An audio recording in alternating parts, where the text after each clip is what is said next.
समजा तुम्ही एका प्रयोगशाळेत आहात आणि या प्रयोगशाळेच्या मध्यभागी एक प्रॅक्टिकल लॅब मॅन्युअल आहे. त्यात सर्व प्रयोग योग्य क्रमाने टप्प्याटप्प्याने करण्यासाठी आवश्यक असलेल्या सर्व सूचना आहेत. पण तिथे एक कडक नियम आहे. ते लॅब मॅन्युअल त्या टेबलावरून हलवता येत नाही. आता विचार करा, जर प्रयोग वेगवेगळ्या वर्क सेशन्सवर करायचे असतील तर काय करावे लागेल? बहुधा कोणतरी प्रथम प्रयोगासाठी आवश्यक असलेल्या सर्व पायऱ्या काळजीपूर्वक लिहून घेईल आणि नंतर ते त्यांच्या वर्क बेंचवर नेईल, जिथे ते प्रयोग करू शकतील. आणि शेवटी वेगवेगळे लोक एकत्र येऊन आवश्यक रसायने आणि उपकरणे आणतील, जेणेकरून शेवटी ते प्रयोग यशस्वीपणे पूर्ण करू शकतील. आता मी तुम्हाला असे सांगितले की पेशीच्या आत अगदी असेच काहीसे घडते. तर पहा, DNA त्या लॅब मॅन्युअलसारखा आहे. हा तो जनुकीय पदार्थ आहे जो पेशींच्या सर्व कार्यांवर नियंत्रण ठेवतो. यात पेशीची वाढ, दुरुस्ती आणि एकूणच कार्यासाठी आवश्यक असलेल्या सर्व सूचना साठवलेल्या असतात. पण गंमत म्हणजे ही सर्व कार्ये पेशी केंद्रकाच्या बाहेर घडतात आणि DNA कधीही पेशी केंद्रक सोडत नाही. मग जर DNA पेशी केंद्रकाच्या आतच राहतो, तर त्याच्या सूचना पेशीद्रव्यापर्यंत कशा पोहोचत असतील? इथे RNA कामी येतो. RNAला पेशीचा कामकरी म्हणून समजा. बघा, DNA सर्व आवश्यक माहिती साठवून ठेवतो, पण तो RNAच आहे जो त्या सूचनांचे पालन करण्यास आणि त्यांचा वापर करण्यास मदत करतो. तर सर्वात आधी आपण समजून घेऊया की RNA म्हणजे काय, त्याची रचना कशी आहे आणि नंतर RNA का महत्त्वाचा आहे हे समजून घेऊया. आता जसे DNA म्हणजे डीऑक्सिरायबोन्यूक्लिक आम्ल, तसेच RNA हे देखील एक न्यूक्लिक आम्ल आहे, ज्याला रायबोन्यूक्लिक आम्ल म्हणतात. आता रचनेच्या दृष्टीने बोलायचे झाले तर RNA हा DNA सारखाच असतो. DNAचे रेणू बरेच लांब असतात आणि त्यांचे 2 धागे असतात. RNAचे रेणू खूपच लहान असतात आणि ते सहसा एकाच धाग्याचे बनलेले असतात. RNA हा DNA प्रमाणेच न्यूक्लिओटाइड नावाच्या अनेक लहान रेणूंचा बनलेला असतो. पण येथे प्रत्येक न्यूक्लिओटाइड, फॉस्फेटचा रेणू, एक रायबोज शर्करा आणि एक नायट्रोजनयुक्त पदार्थ यांच्यापासून बनलेला असतो. म्हणजे डीऑक्सिरायबोज शर्करेपासून बनलेल्या DNAच्या विपरीत RNA रायबोज शर्करेपासून बनलेला असतो. जेव्हा आपण नायट्रोजनयुक्त पदार्थांकडे पाहतो, तेव्हा आपल्याला दिसते की RNA बनवणाऱ्या नायट्रोजनयुक्त पदार्थांमध्ये सायटोसिन, ग्वानिन आणि ॲडेनिन यांचा समावेश असतो. पण थायमिन असणाऱ्या DNAच्या विपरीत RNAमध्ये युरॅसिल असते. म्हणजे युरॅसिल फक्त RNAमध्येच दिसते. तर साधारणपणे RNA त्याच्या एका धाग्याच्या स्वरूपात अस्तित्वात असतो. पण काही विशिष्ट विषाणू असतात ज्यामध्ये ते 2 धाग्यांच्या स्वरूपात असतात आणि या विषाणूमध्ये ते DNA ऐवजी RNAच्या जनुकीय पदार्थ म्हणून वापर करतात. तर इन्फ्लुएन्झा विषाणू, गोवरचा विषाणू ही काही उदाहरणे आहेत. तर यावरून आपल्याला समजले आहे की RNA आणि DNAमध्ये काही समानता आहेत, पण काही मोठे फरक देखील आहेत. तर पटकन DNA आणि RNA मधील फरकांचा सारांश पाहूया. तर आपल्याला माहीत आहे की मुख्यत्वे DNA ही 2 धाग्यांची द्विसर्पिल रचना आहे. तर RNA ही बहुधा एका धाग्याची रचना आहे. DNAमध्ये डीऑक्सिरायबोज शर्करा असते, तर RNAमध्ये रायबोज शर्करा असते.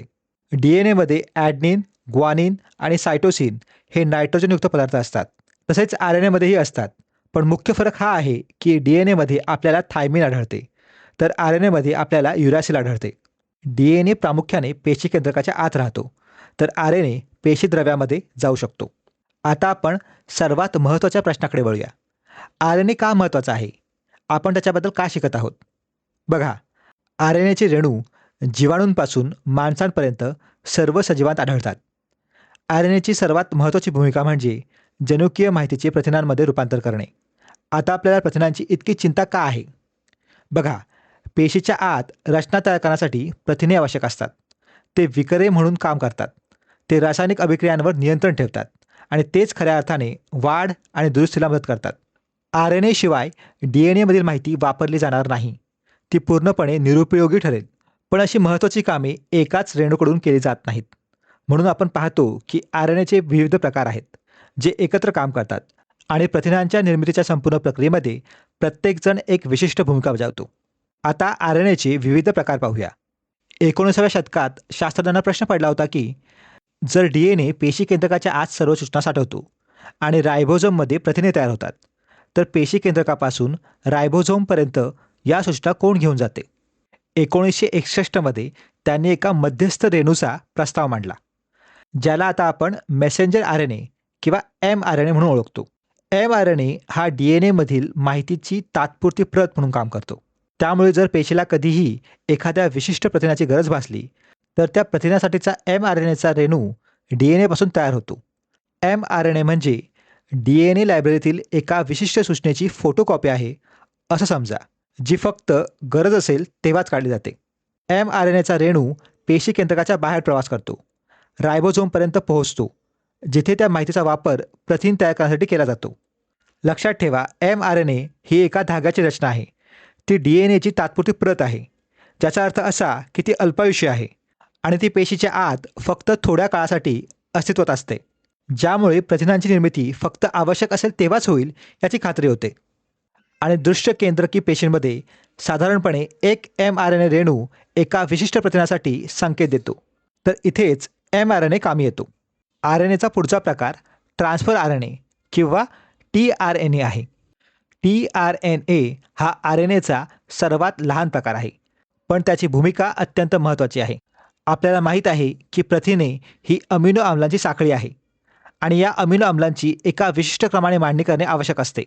याची सूचना अर्थातच mRNAमध्ये असते, पण शेवटी tRNAचे रेणू विशिष्ट अमिनो आम्लांना रायबोझोमपर्यंत घेऊन जातात, जेणेकरून शेवटी प्रथिन विश्लेषण होऊ शकेल. tRNA हा mRNAवरील संदेश वाचतो आणि योग्य अमिनो आम्ल आणतो, जेणेकरून ते mRNAवरील सूचनेशी जुळेल. आणि हे जुळणे खूप महत्त्वाचे असते, कारण यामुळे अमिनो आम्ले योग्य क्रमाने जोडले जाऊ शकतात. जर प्रथिन निर्मितीच्या प्रक्रियेदरम्यान चुकीचे अमिनो आम्ले जोडले गेले तर काय होईल असे तुम्हाला वाटते?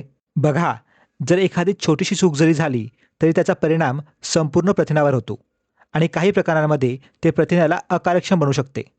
म्हणूनच tRNAचे रेणू अचूक असणे अत्यंत महत्त्वाचे आहे. शेवटी आपल्याकडे रायबोझोमल RNA किंवा rRNA आहे. आता rRNA हा रायबोझोमचा प्रमुख घटक आहे आणि आपल्याला माहीत आहे की रायबोझोममध्येच प्रथिने खऱ्या अर्थाने एकत्र केली जातात. रायबोझोमचा मोठा भाग rRNAने बनलेला असतो आणि आपण पाहतो की rRNA हा mRNAला जोडण्यासाठी एक जागा देतो, जेणेकरून mRNAवरील सूचना योग्यरित्या वाचल्या जाऊ शकतात. tRNA योग्य अमिनो आम्ले आणतो आणि शेवटी अमिनो आम्ले योग्य क्रमाने जोडली जातात. तर आपण येथे पाहतो की प्रथिन संश्लेषणाच्या संपूर्ण प्रक्रियेमध्ये rRNA सक्रिय भूमिका बजावतो.